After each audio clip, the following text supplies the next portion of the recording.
เปลี่ยนคันไหมเฮ้ยแถว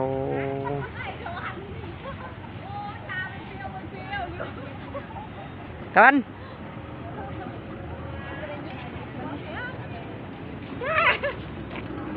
โอ้น่ะบุจุลูอยู่นี่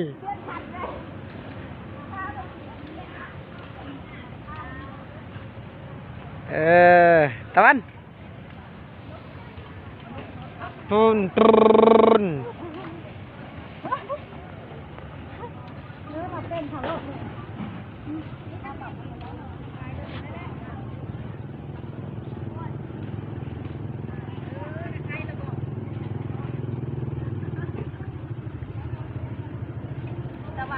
เล็ง